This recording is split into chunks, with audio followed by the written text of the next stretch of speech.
All right, so I am Asif, and this is Steve, if you hadn't figured that out yet. We are really excited to be here this evening with you to discuss this topic of bullying. It's really a topic that means a lot to us, and and we'll give examples, from our own lives, kind of to give you information about how it impacted us and how it impacts a lot of children out in the world. And, one thing, we did this presentation back in December at the American Muslim Health Professionals Summit in DC. That's originally where we did this, and we met Ramiz there, and he asked us to join you guys here today and do this presentation, because it's something that I think a lot of children go through, and it's, as Ramiz said, it's not really talked about, whether it's in our community or outside the community. And then there's just a lot of bullying going on, generally in the country right now. I won't say who, because of the election or anything like that, but it seems like, a year ago, hate crime specifically, but just, bullying, just being, not so good to each other, escalated a little bit. And to that point, I actually want to encourage everybody. Today is election day here in Illinois, and I would encourage any of you, who haven't voted yet, to go out and vote. Is there anything you want to add before we jump in? Well, I just want to say that bullying is an important topic, and we're not just going to be dealing with it amongst children. It does definitely affects our children. It's present in schools. It's also present in workplaces and present in our society at large. So this presentation is for adults, children, and everyone in between. So we'll jump in now and define what bullying is. So I'm just going to read, the definition from the Webster Dictionary.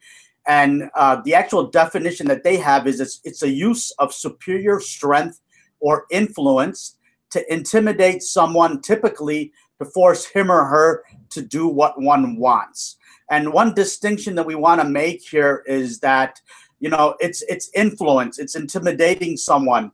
It's not physical contacts. When physical contact happens, it's no longer bullying. Then it becomes assault. And so a lot of what we're talking about today is not assault. It's really about bullying and how one becomes a bully. And so we want to make sure when we apply what we're talking about today, it's really specific to bullying and not assault. Because when assault happens, it's actually really important to get the authorities involved and get, people like the principal or, depending on where it's at, maybe even the police. So we're not talking about physical violence here. We're talking about bullying and influence, and when people are coercing each other, into doing things that they want them to do.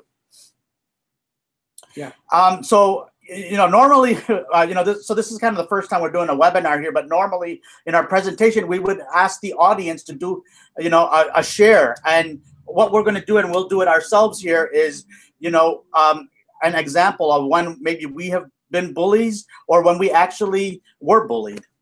Steve, do you have an example to share? Yeah, I remember in first grade, I was very nervous when I first entered first grade. I lived in a very rural community, and my clothes were didn't fit very well. And I can remember a kid coming up to me and saying he was going to throw me in a trash can the first couple of days of school. And so I felt scared, and I felt sort of isolated. And we're going to talk about what happens to take on sort of a victim mentality, but I definitely felt myself shrinking at that point. Right. Yeah, shrinking is a key word there. That often happens when we're in the face of bullies, and we'll talk about that a little bit more. My example is probably around the same age, 6 years, 7 years old. I remember, my grandmother, who was a pivotal woman in my life. But one of the things that she did was she taught us, she taught us the Quran, and she taught us religion. But she did it in a way that to me felt like a bully, because it was, very much in my face, and very much, you have to learn this and you have to do it. But what I felt was, I had no control in the situation. And so in actuality, it made me resent her.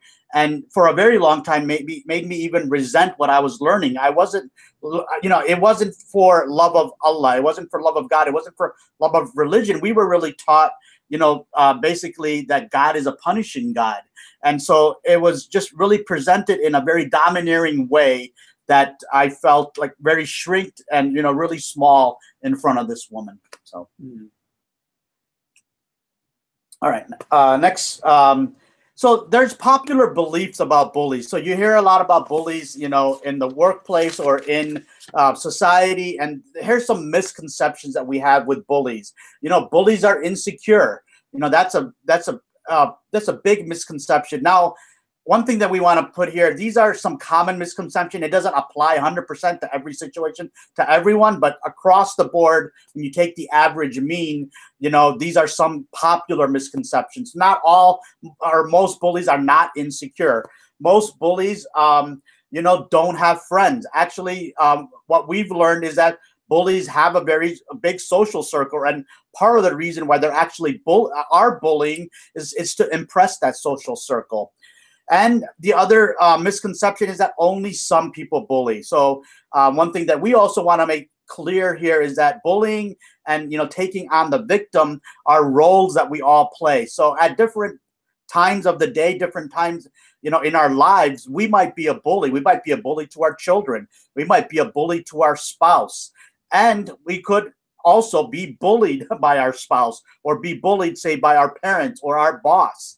So these are common misconceptions that we're trying to break here, that everybody can be a bully and everybody can be bullied. Yeah. And so as Asif said, we tell ourselves stories about bullies, like, a child comes home from school complaining about being bullied, and the parent may say, oh, well, that child's just really insecure. That's why you've been bullied.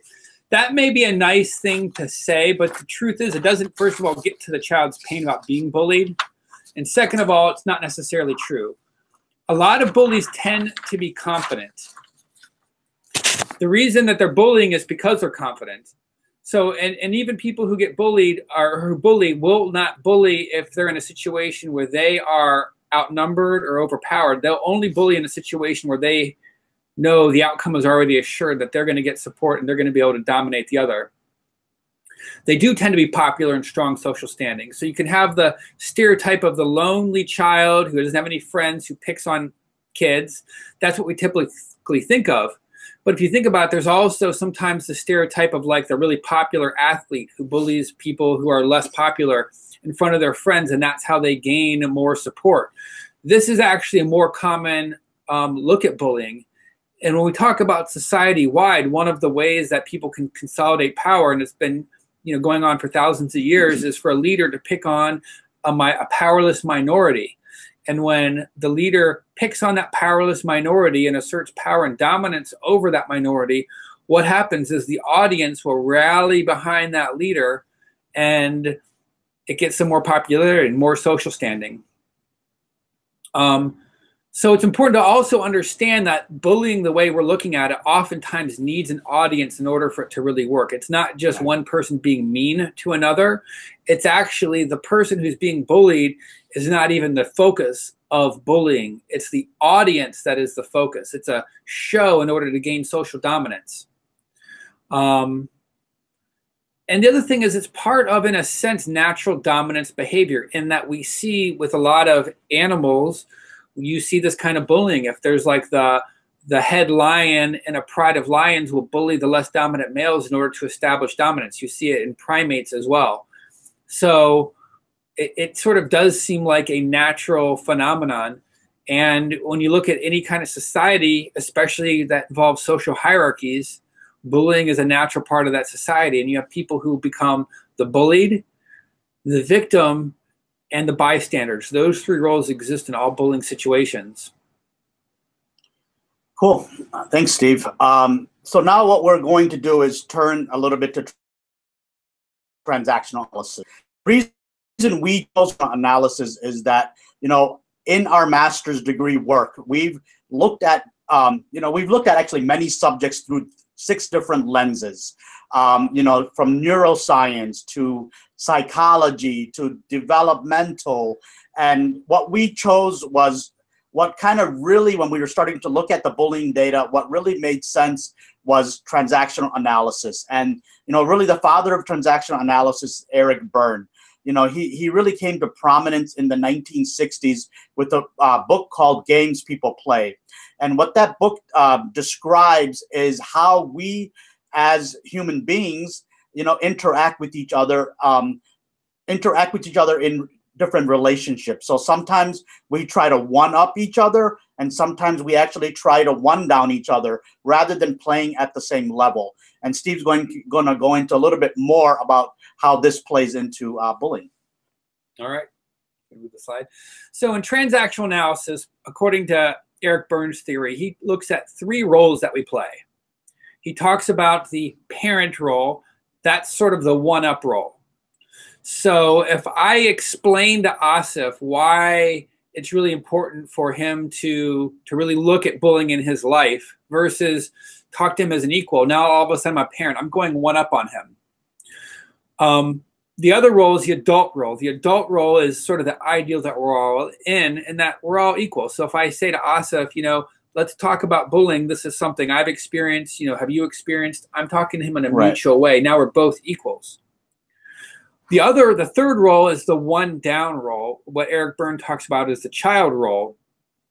That would be me coming to Asif and whining about how I was bullied at work. And now I'm putting him in the parent position, and I want him to tell me what to do or to say something to help me feel better. The reason these 3 roles are so important is because oftentimes we aren't just interacting with other people on an adult to adult role. There's all sorts of ways at work, with your spouse, at home, with your parents, that you can go from one of these. And when you do, when we look at bullying through this lens, a lot is revealed. So how many times do you say something condescending to your spouse as a way to get a one-up? I know that I've done that before. She usually doesn't like it, and she calls me right back on it. And then we go adult to adult. But I'm as equally apt to go one down and come in, as a child, looking for someone to kind of help or solve the problem. When we talk about bullying, I want to give actually one example of that, because I've got a good example of how I started to take a child role on. This was a few years back when I was working with a colleague of mine, and he was the project manager and I was the architect. And we had worked with each other for 2 to 3 years, and we had a very adult to adult relationship. And all of a sudden, what happened was that at 3 years into our relationship, he actually ended up becoming my boss. And quite naturally and quite unconsciously, I started, I raised him to a higher platform than me, and I was coming at him from a very child role just because he became my boss. It was kind of instinctive where, before I would just talk to him, as equals. Now I was coming to him with questions or kind of explain to me how this should happen, or just in a very, just unconscious way, how I put myself into that relationship. It wasn't until a few months into it, I'm like, what just happened here? Somehow our relationship has changed now just because you're my boss. And, once I started thinking about it consciously, then I brought myself back up to an adult to adult relationship with him. But it was this is an example how it just happened. Yeah, great example. I know that I've at times shared, I could think of a time, a couple of weeks ago where I was co-facilitating a group with someone. And there was this sort of tension between us that we had an opportunity to work it out adult to adult. But I actually took a step down and took a little bit of that child role and sort of asked her kind of like, what did she need? So, which I guess in a way I won up because I asked her what she needed and took care of her. But there's also a way I stepped down from being an authority and being equal with her and made it my role to kind of take care of her, almost like a child would a mother. So it kind of went back and forth, actually, in the same interaction. Yeah. It wasn't bullying, but it's an example of how when you look at transactional analysis, you can track in a conversation, you can move up and down those roles many times in a single conversation. Now, how is this relevant specifically to bullying? When you do a bullying bid to someone, you come in as that parent and try to make someone go into a child role. if I'm being bullied at work, if someone comes and makes some comments and I stay in my adult, I don't necessarily allow myself to get bullied. But as soon as someone tries to come one up on me and I go one down, that's what we're really looking at in terms of bullying through transactional analysis. Correct. It's the attempt to dominate someone and have someone drop down into a lesser role. Right. And that's what bullies want to do, right? They want to dominate. And here's some characteristics of a bully, right? They have a desire to dominate and subdue others to get their own way, right? They can be defiant and aggressive towards authority, especially authority that they consider illegitimate. They show little empathy toward those who are victimized. And this is a real key thing here, because one of the ways we'll talk about later is once you start feeling empathy for the person you're bullying, you tend not to bully them anymore. The other characteristic is that they tend to be physically stronger than those that they bully. So what's, we talked about this a little bit before. What's one way or a couple ways that we tend to be bullies in our lives? Well, I can say that one of the things I've been called on many times is being a know-it-all. And being a know-it-all is a great way to kind of use my knowledge to one-up someone. And I've done that at work. I've definitely done that with my wife. And different places I've worked, it's like I wanted to be the person who had the answers, which is a way of trying to go to a little bit of a superior position. And I've gotten called on it. People don't feel that mutuality. They feel that trust or mutual respect with me when I'm trying to be a little know-it-all who wants them to sort of come to me for answers. Right. Yeah, one example for me is more and more now that my daughter, she's 21 now and she's becoming more and more of an adult. And, I could probably get away with bullying a little bit when she was younger. But now, like, she'll call me out on it. Like, she's studying urban planning now. And when I try to have a conversation on a subject that she's more of an expert on, she's just like, Dad, I've studied this. I know this. Why are you trying to one up on me in this conversation? And we try to now tend to go back to a more adult conversation than that. So. Right. And I'll just say, I'll go a level deeper for me is I'm very politically opinionated. Okay. And one of the things that we'll talk about is how that's usually, it can be very unproductive of political discourses, especially I know I will come in with the perspective of I kind of have the answer and that the other answers are not really very helpful.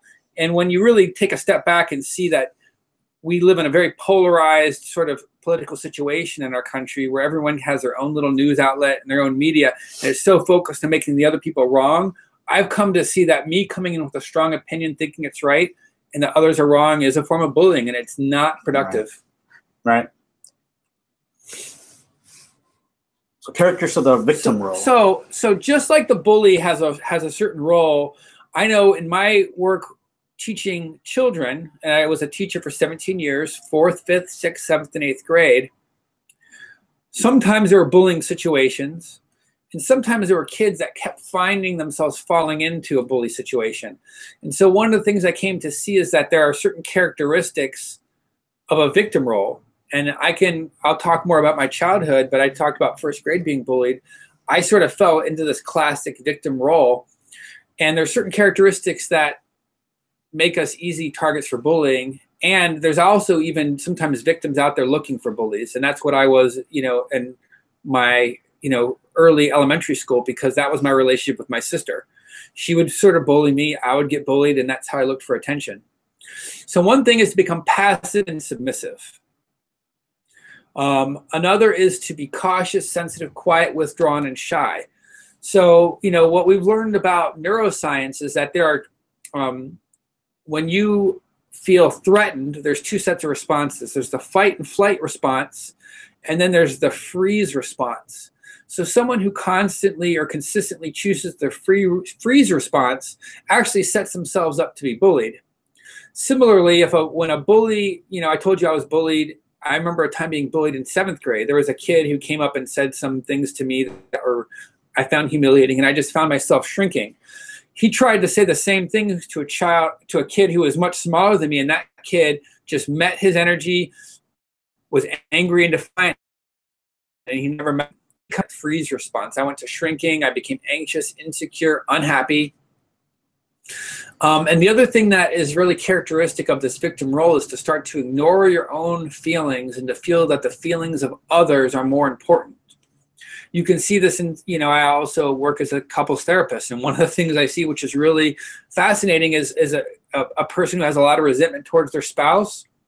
Part of the reason they got so resentful is that in this situation or that situation, they would ignore their own feelings. If, maybe the spouse had a strong opinion about what they're going to do this weekend, they would ignore that feeling and allow them to have their way. So it's taking the child role, it's taking one down.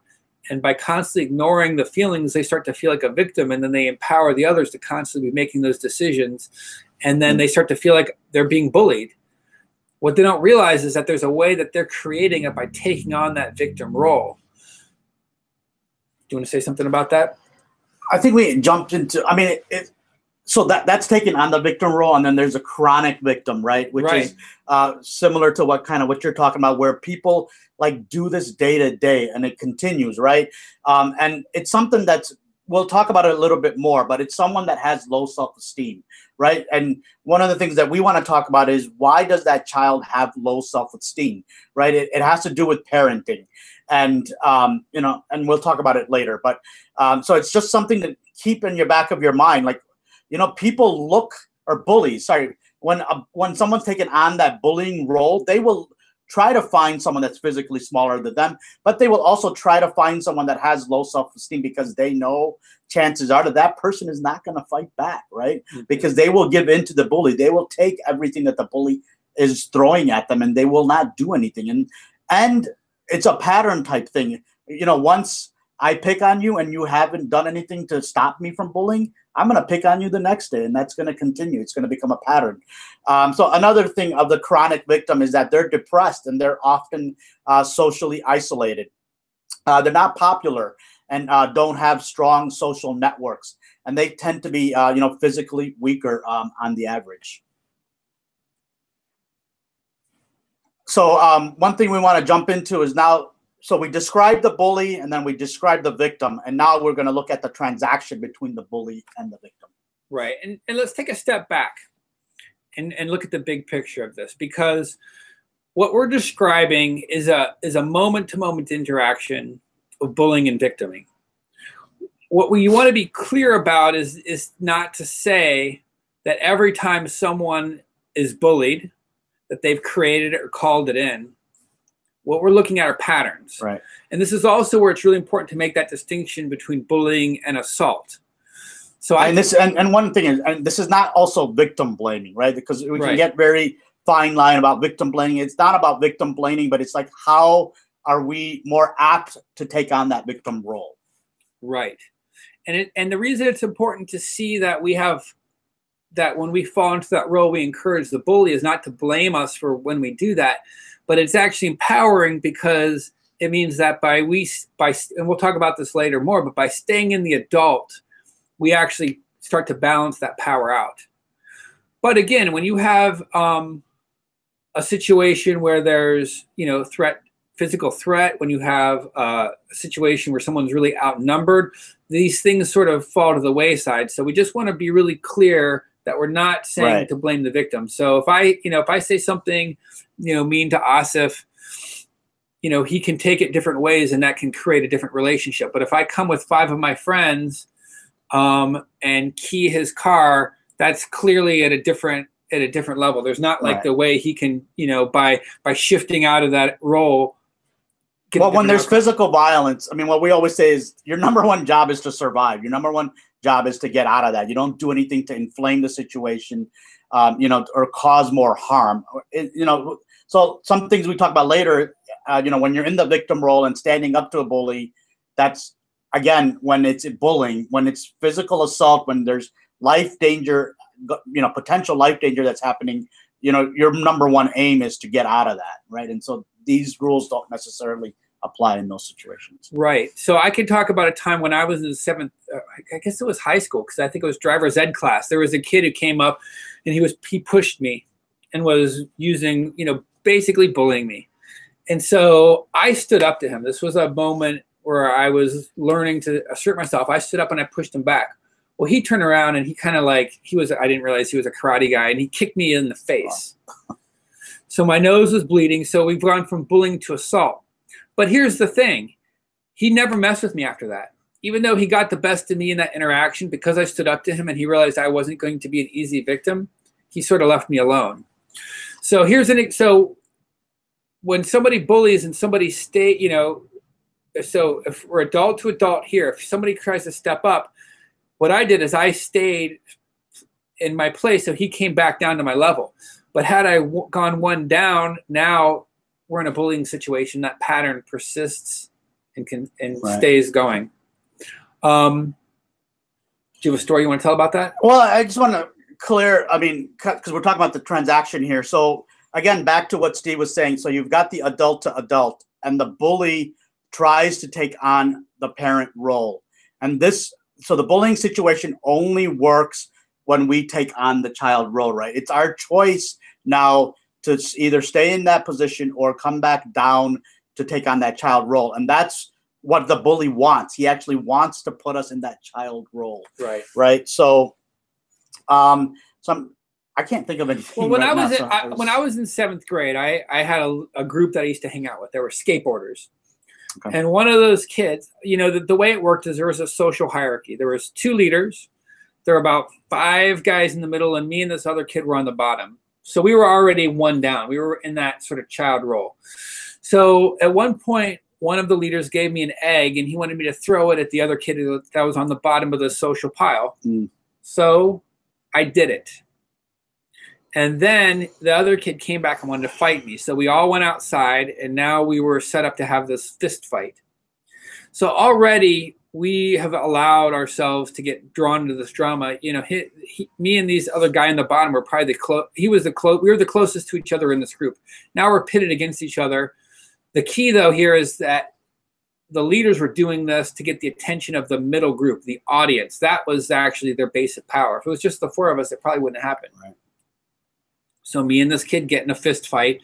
I punched him out pretty good. And the truth is, I got some cheers, and I felt terrible after that. I didn't feel any better. The 2 leaders felt a lot better, and I actually broke my hand. And I don't know if you can see, I have a big scar on my hand here left over from this wound. Yeah. And I tried to reconnect to this kid afterwards, and that friendship was over. Right. He actually got me back in high school when we were on a mock trial, and he was the judge. And so he held on to it he held on to it, but the point is I could have said no. If I had stayed in the adult, I wouldn't have thrown the egg, or would have backed away from being in that fight. So I actually went from being bullied to switching into the bully role, all as a result of me not being able to manage my own sense of self. Yeah, no, actually, as you were talking, I thought of a situation that happened when I was young as well. I think I was probably in high school, late high school. And, there was me, my best friend in the car, my brother in the back.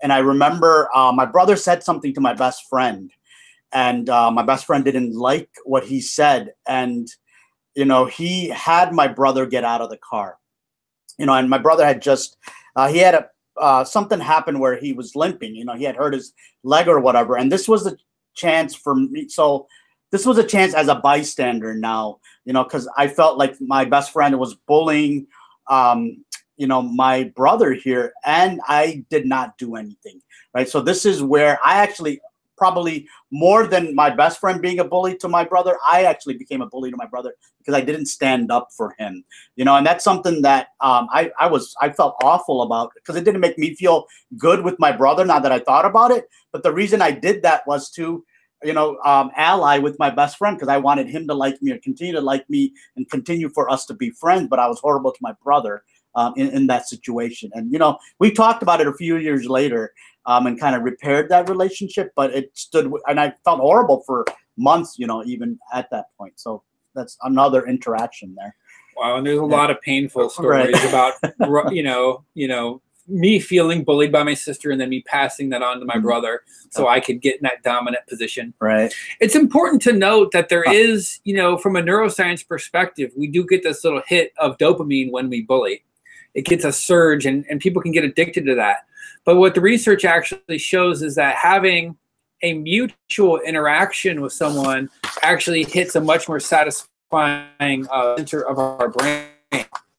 Right. Back to neuroscience, what you're talking about, because we want that immediate high, right? And what we don't recognize a lot of the time is how to be more satisfied in our lives, right? And go for more satisfaction. And that's another thing that we learned, you know, in our graduate school, because that dopamine hit, when it happens, we want more of it. We want more of it. We crave more for it. But it's just like any other drug, you know, it's not eventually going to satisfy you. And so shifting from that immediate hit to getting something that is more satisfying, and that's building the relationship, building more adult-to-adult relationships is kind of the key way to getting out of bullying and even getting out of victim roles. Because a lot of times we stay stuck in our victim role because we feel like, okay, maybe someone's going to feel sorry for us. Maybe we're going to make friends that way because, you know, that's the only way we knew how, probably in our families, to get attention, right? Yeah. And I mean, we'll dig into that some more in a bit as well. So now we're going to jump into, you know, the things that make a bully, right? So we're talking about parenting and we're talking about childhood, you know, and this really from the research that we've looked into, it really plays a big part into, you know, how a bully is made. You know, there's really 2 or 3 things and that we're going to talk about here. The first thing is, you know, the emotional attitude of the primary caregiver is hugely influential, especially in the first couple years. Definitely, you know, the data shows that our emotional state is formed, 70% of it is formed in the first 2 years of our lives. And then the next 30% is formed from the ages of, you know, 2 to 7. So that's a very critical time of how we, you know, relate to our emotions and how we relate to others. And so if usually, you know, if a mom has a lack of warmth, that's going to, you know, influence. And again, this is back to not 100% all the time, but, you know, these are some of the key metrics that go into, you know, making a bully. So lack of warmth, essentially a negative emotional attitude characterized by a lack of warmth and involvement increases the risk of a child to later become aggressive and hostile toward others. So that's one point.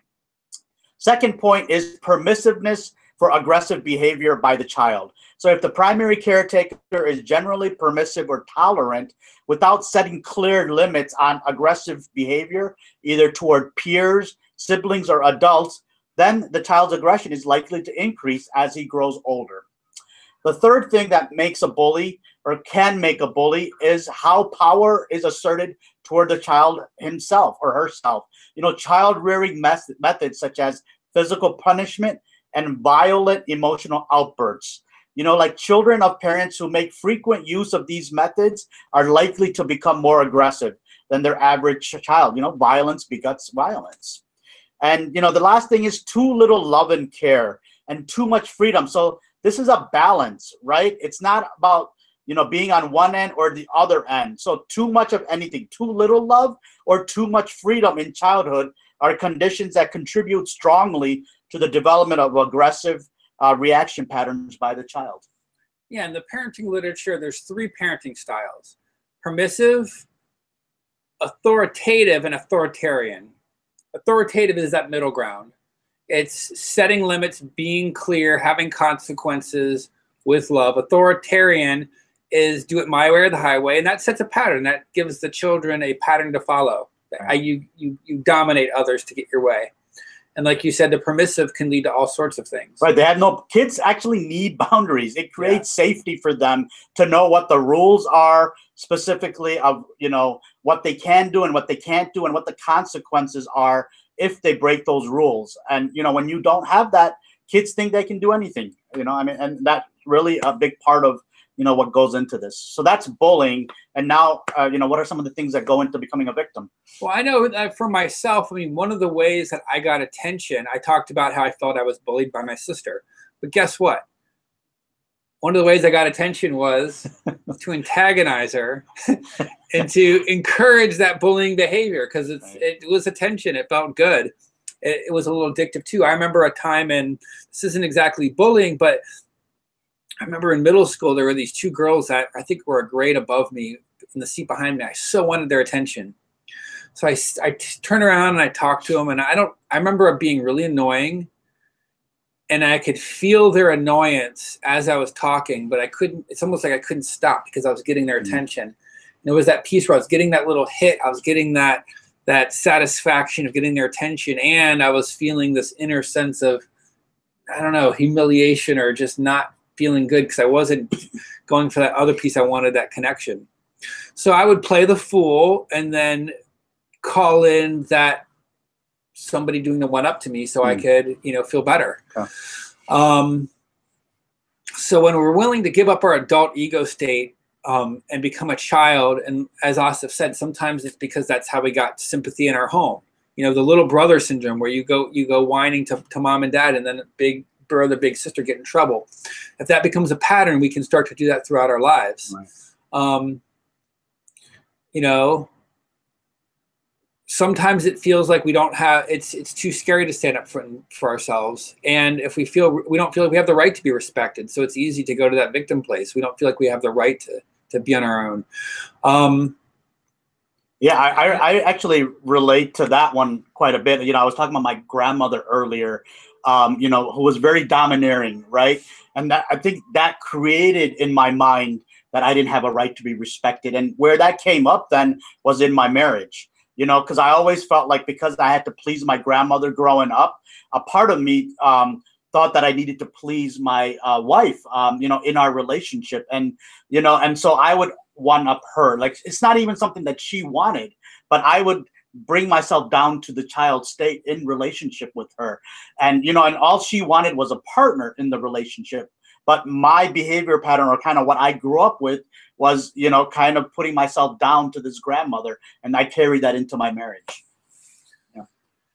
I know for myself, one of the lessons I learned pretty quickly in my adult professional life was when people would give me feedback about my performance, I would look at it that it was a personal attack. And I would take a victim stance in it. And why did I do that? Maybe because as a child, criticism was used against me as a weapon by, in my family. Fine. But the other piece is it was really painful to take full responsibility for what I was creating.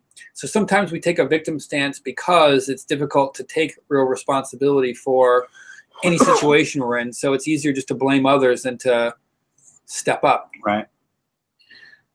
Okay. So just be conscious. We got 20 minutes left here. Okay. Few more slides to get through. So we're giving a lot of background. We're really hoping that you're seeing how there's this moment-to-moment interaction that can lead to dominance or submissive behavior. But let's take it back now to the big picture of bullying. What happens when you're in a situation and somebody comes in? It could be a coworker, it could be a spouse, it could be a neighbor. It could be someone out of the blue you don't know, and you're feeling like you're getting bullied. And this is both if you're an adult or you're a student in school. How do you handle a bullying situation? Okay. I think what we want to do is give an example. And I think what we should do here is give two different examples. One where we actually go down to the child level as an example of what not to do, and then we'll come back next with an example of kind of how to stay in that adult. Okay, so we're going to role play it. Yeah. Okay. Yeah, I think that's the best way. Which one do you want to be? Why don't you start with the bully, and I'll be the victim, and I'll be victimized. Okay. And then we'll switch it around, and I'll try to bully you, and you show how it doesn't work. All right, cool. This is just a terrible matching of clothes that you have here. It's just like gray on gray on gray. It's like boring. Oh. Who picked this out for you? Did your mommy pick these clothes out for you? And your hair, you should have put some gel in that hair. Oh. It's just like sticking up, and it just looks horrible. Well, at least I have hair. At least, it's just ugly. It's not. If I'm actually glad I don't have hair. If I had hair that looked like that. Wow. So this is where you kind of, so as an example, I kept attacking you because you shied away that way. Yeah. And you really like diminished, Shrinking. And you didn't give me any reason to kind of stop. And you were defending and really kind of taking on that child. Right. Role. And the shot back, I don't know if you could feel it, but there was no power in that shot. Yes. Yeah. I could feel that. It was an ineffective attempt to attack. Right. Because if I felt it, then because it was an attack back at me, which I knew, really could kind of come back at you Right. again at a higher level, even though it was a shot back, right? So it had a little power because I felt it, but the thing is, all I wanted to do is one up on you. But yeah, exactly. Right. So it wasn't at the same level. Because if you came back with, and we'll demonstrate this after, because it was a shot and you tried to take dominance over, but it didn't stop me from trying to retake dominance. Well, let's actually go. Let's do the same thing, and then I'll demonstrate it. Then we'll do a switcheroo. Okay. Should we do that? Okay. So we're just say the same thing. Look, you're attacking me now, and instead of me going into victim or trying to do ineffective counterattacks, I'll stay in my adult role. Right. God, that's just such a horrible outfit. Who put that together for you? Do you dress yourself? I do dress myself. Yeah. You don't like this one? No, I don't. I like. Well, this is a nice jacket. I guess it would have been nice to put in a little bit more color. Now that you mention it, I didn't even realize I did that. Yeah, and I got nowhere to go. I mean, so it's just like when you come back at me like that, I'm like just thinking, wow, he just made a nice comment to me, and I just don't even know what to say at this point. So instead of defending or counterattacking, You're staying in your adult. Right? Yeah. Yeah. So interesting. Okay. So now I'll be mean to you, and we could do both sides. Okay. So Asif, you're into IT. That's kind of boring, huh? Do you ever do anything? No, it's not boring. It's such an exciting career. I mean, really I've been exciting. On the computer. Hey, screw you, you, ever dude. get any real sunlight? I get out all. How's life in the cubicle? I go out all the time. I take breaks all the time. Okay. Yeah, that felt awful. So I definitely felt like a child in that in that interaction. So yeah. Yeah. So and it hurt. So it hurt, and he had and he was defending it, and like, no, I'm not. Right. So that's a clear victim role. So let's try it again. Okay. So Asif, you're in IT. That sounds pretty boring. What do you do for a living? Like, I'd like to know more about what you do. Oh, I'm a teacher. That sounds really exciting. I wonder if I can, as an IT professional, also teach. Might be something for me to look into. Yeah, I mean, I guess. Do they ever let you out of your cubicle? I don't know. What's your teaching environment? Are you in cubicles, or you're in a classroom, right? Yeah, we're in a classroom. Yeah, that sounds exciting to be in a classroom. Yeah.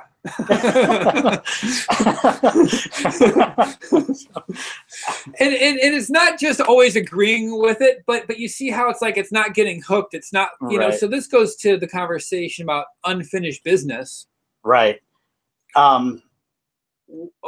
Well, let's talk about the bystander role real quick, okay. and then we'll come back to. So let's just say when we're defending something, when we have a part of us that feels like that we feel insecure about, and we start to defend and clamp down on it, it makes it easier to be bullied than if we're just like cool with ourselves. Right. But we'll go back to that. Yeah, we'll come back to that. I mean, the one thing, because this is really important. The bystander role is critically important. And one of the things is, if you're a bystander and you don't do anything, you're actually taking the side of the bully. All right. So that's definitely one piece of it. The other piece of it is, bystanders, a lot of times, they're the ones who are egging on the bully. The bully by himself or herself is not the one that even sometimes wants to do this. They feel like that social pressure. They feel like they're going to get attention. They're going to impress. And so that bystander role is really critical. Right. So when we've done this in person, we do role plays where we have people kind of demo what we did, and there's a bystander, so they go into threes. Right. It's challenging to get that same visceral effect when it's just two of us here. Correct. But I think, But as Asif said, there's a whole spectrum of bystander responses. One is the active bullying on. So when I talked about when I got in that fight with my friend in 7th grade, we had the two bullies and the whole group of audience were egging on that fight. That's the worst case scenario for bystander. Right. But if people pull out their iPhones and they're recording it, that's almost just as bad. Thing, yeah. It's the same thing. I'm amazed sometimes when the internet videos I see, I'm like, who's watching? Right. Who's recording that? Why aren't they doing something? Yeah. So to actually disengage and be, ignore the bullying behavior is a step in the right direction. But there's actually other steps that are far more positive than that. And the two really powerful things a bystander can do is, one, they can stand up and say something, But the other thing they can do is they can ignore the bully and connect to the person Right. being bullied. Because again, when someone's being bullied and they they start to feel really isolated because no one else is around helping them, and they're disconnected, and then they take that one down. So if somebody reaches out and say, hey, are you okay? Make eye contact, or even just start talking to them.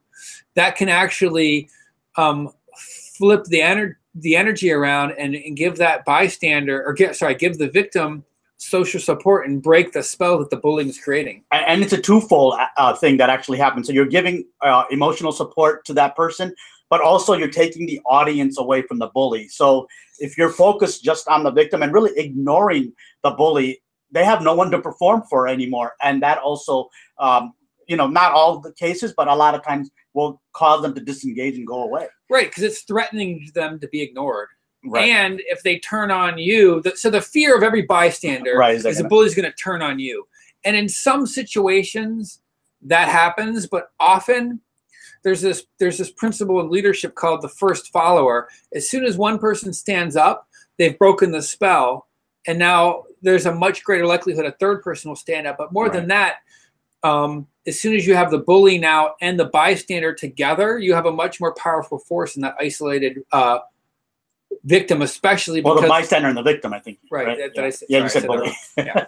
The bystander and the victim create a two, and that's a much more powerful force. Okay. Especially because by standing up, you're automatically stepping into the adult role, not taking a one down role. Okay.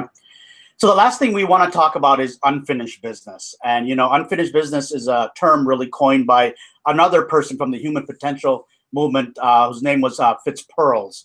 And, it's really what I described earlier, how my grandmother, the interaction with my grandmother now came into, into my marriage, right? So it's about our past interactions and how they, impact our present day interactions. He talks about, our life is full of unfinished business, and we move from one unfinished business to another. I mean, that's just kind of normal. But where it becomes troubling is when a piece of unfinished business becomes a focus, where we become really obsessed, and emotionally it overpowers us, and it has a capacity to really stop us from what Steve talked about, from freezing in the face of something that's coming at us, right? So so where it's important is working on our unfinished business. And this is also very important in parenting, because a lot of times what happens, and we talked about the authoritative and, the passive, when we're dealing with our children, we get scared when we don't have the answers, when we don't know what to do. And, when we tell them, do what we say, that's because of our own unfinished business. And we have not worked our unfinished business to a satisfactory level. And what we encourage, folks to do is to look at our unfinished business. And, first is becoming aware that we even have unfinished business. And then second is, doing something about that unfinished business. And Ramiz, I don't know later on if we'll have ways to communicate with our audience, but, part of what we do is, we offer seminars, our graduate school. We don't offer seminars, but where we got our graduate school degree, is a place where we've gone to work on our own unfinished business, and we encourage others to also come and work on their unfinished business. Right. Yeah. And so it's important. So if you're a parent and your child, gets bullied at school, or somebody says something mean to them, let's say a teacher says something to your child you don't like. I'm willing to bet there's some things where the teacher says and you're like, right on, I agree. Good for her. And some things you'll be like, oh my gosh, I can't believe she said that. And then you want to go in and give her a piece of your mind. Chances are that thing that triggers you is something to do with your unfinished business. But as an adult, you can look at what are the things that really trigger you. The things that really trigger you, Asif talked about my clothes. That doesn't really trigger me. I don't have unfinished business about that. So it's easy for me to sort of defend, but he knows me well enough. He's going to find that thing that is really going to get me. And then I'm going to be upset. And it's, if you get really triggered, it's hard to stay in that adult state. So that's why it's important to work on it. It's not like we're trying to say this is all a choice and you can just, I'm adult the whole thing. We all have those things that trigger us into another state. And that's a good indicator, actually. So hijack is a term. Amygdala hijack is when we get into that fight, flight, freeze mode. And that's a good indicator, actually, when we get into that mode, that we have some unfinished business. And some common things that we talk about, you know, bullies, what's their unfinished business? You know, a lack of trust. They didn't have a whole lot of security growing up, so they have a lack of trust, and that's unfinished business for them to work on. You know, they think that only their needs can only get met by dominating others. So they have this sense that the only way they can survive or get the things that they want in life is by dominating others. It all comes from childhood. So their work is to trust and power with versus powering others, right? So working with others versus the need for having to power others to get the way that they want. And then, you know, that behavior is self-defeating because you lose support and possibly alienating others and possibly allies as well. You want to talk about victims' unfinished business? Yeah, so a victim, it's that idea of knowing that you matter. And maybe in your family, you didn't matter, and it was easier just to stuff emotions, put yourself aside, and sort of disappear. It was easier than standing up for yourself because it can be scary, it can be difficult, and it's if you're a confident person, it's easy to say just stand up to them. But if you don't have that inner confidence, it can be really challenging. It can seem impossible, and it can feel like you don't even have the right to do it. So that's your work then, is to learn how to really assert and self-care and notice when you're upset. Another thing that actually comes to mind for me is, you know, bullies or victims, you know, we've come up with these coping mechanisms or these ways to navigate through life as a way to survive. It's kind of what we did as children to survive. And, you know, I'm reminded of a quote by Jack Mesereau, who talks about, you know, childhood is formation and adulthood is transformation. So yes, we came up with these ways to cope with life as we were growing up. And they probably worked for us as children. And we were very smart, actually, to come up with these ideas and ways to cope. But they don't work for us as adults anymore. I mean, can you imagine in the adult place, you know, kind of the example I talked about, you know, shrinking as an employee to my boss? That's not going to necessarily, it might work to some degree, but ultimately it's not going to work. It's not going to work for me as a way to get ahead in my career. So the other part of that Jack Mesereau quote is that adulthood is transformation. So, you know, what doesn't work for us now that worked for us in childhood, we want to be able to transform that into a way of being that actually works for us, you know, going forward in our lives. Absolutely. My email address is amasood1@yahoo.com. So AMASOOD1 My email is Stephen, STEVEN .Thorpe, THORPE 7, just the number 7, @gmail.com.